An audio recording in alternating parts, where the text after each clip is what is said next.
भगवान की कथा सुनने से फायदा क्या होना चाहिए? कहा भगवान की कृपा मिल जानी चाहिए। लेकिन भगवान की कृपा मिलेगी कैसे? भगवान की भक्ति मिलेगी कैसे?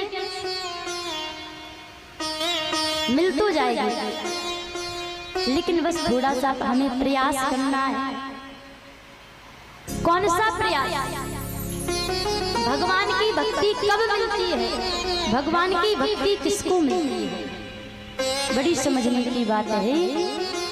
कल हमने भगवान का सुंदर विवाह श्रवण किया, धनुष यज्ञ की चर्चा। अच्छा, भगवान बताना चाहते हैं कि कृपा तो मिलेगी, लेकिन कृपा मिलने के लिए कुछ चीजों का त्याग करना पड़ेगा। और जिस दिन चीजों का त्याग कर दिया तो समझ लेना कृपा मिल जाएगी। कौन सी चीज का त्याग करना है? कहा मनोक्रम बचान भैया छाड़ चतुराई, तो भजत कृपा कर रघुराई। जिस दिन हमने अपने मन से चतुराई को निकाल करके अलग कर दिया, जिस दिन हमने अपने मन से अभिमान को निकाल करके अलग कर दिया, समझ लेना भगवान हमारे हृदय में विराजमान हो जाएंगे। जब तक अभिमान बीच में रहता है, जीवात्मा परमात्मा का मिलन नहीं हो पाता है। और जिस दिन अभिमान हट गया तो समझ लेना भक्ति प्राप्त हो जाएगी, कृपा प्राप्त हो जाएगी। इस बात को इस प्रकार भी समझ सकते हैं,